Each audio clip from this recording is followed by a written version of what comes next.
Okay, I think we're back.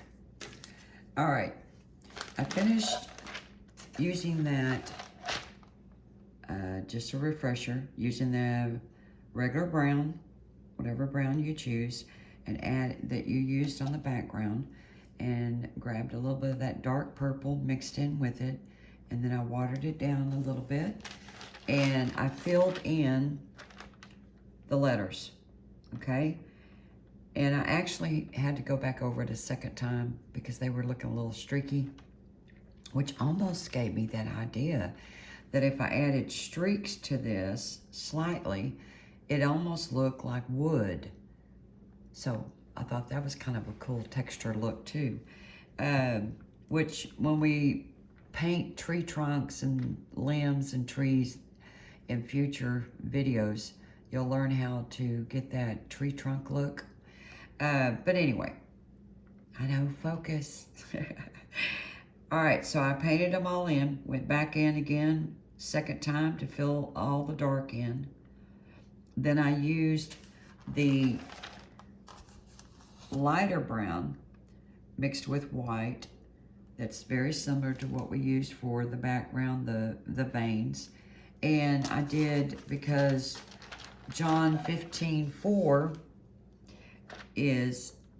needed to be the lighter color, so it would show up over that dark green.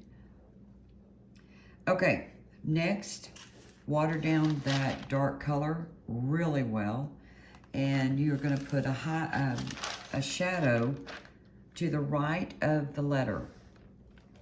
So water down really well. Make sure there's no dripping water. And you're just going to go to the right. Oops, excuse me. Let's back that up a little bit. Using that light brown color. I'm sorry, y'all. Using that light brown color, it's going to be your shadow color. It's almost close to the background. But we have so many things going on here. It will show up. You can see it here where I've done it already. So using that light brown that you used for John 15:4, or whatever saying you've got on yours, water down really well and go to the right side of the letter. And it still shows up, not quite as much as I wanted it to, but we're gonna go with that. So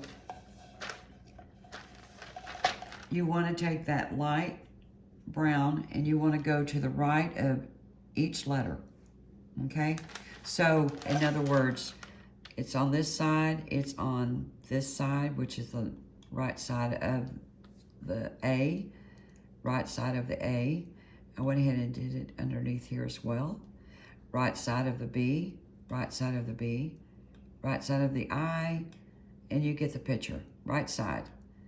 Okay, on the reference of John 15:4, I took the dark color, watered down really well, and so I can make it stand out, I just went on the right side of the letter with the dark watered down brown purple mixture.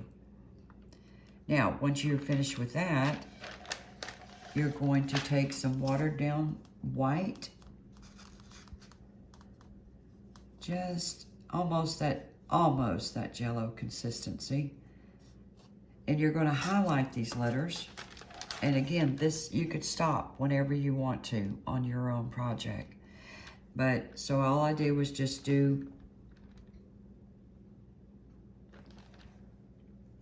a white line, again on the B, on the I, on the D, on the E.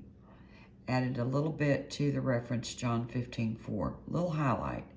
Now what I also did was, and like just now, I went back over just, you see where it's a little brighter on the D and it's not so bright on the B, and of course now on the A.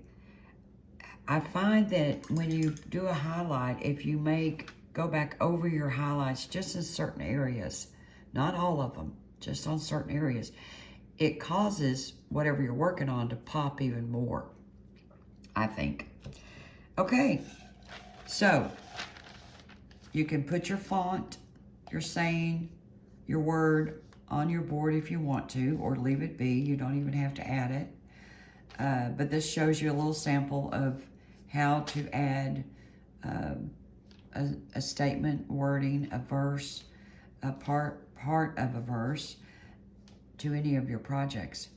I have got in my home quite a few scripture signs, and one, I love them dearly. I used to create scripture signs a lot on cabinet doors, and I sold them. Some I gave away as gifts, and some I sold. And but I've really thoroughly enjoyed having the scripture signs hanging out all over my house.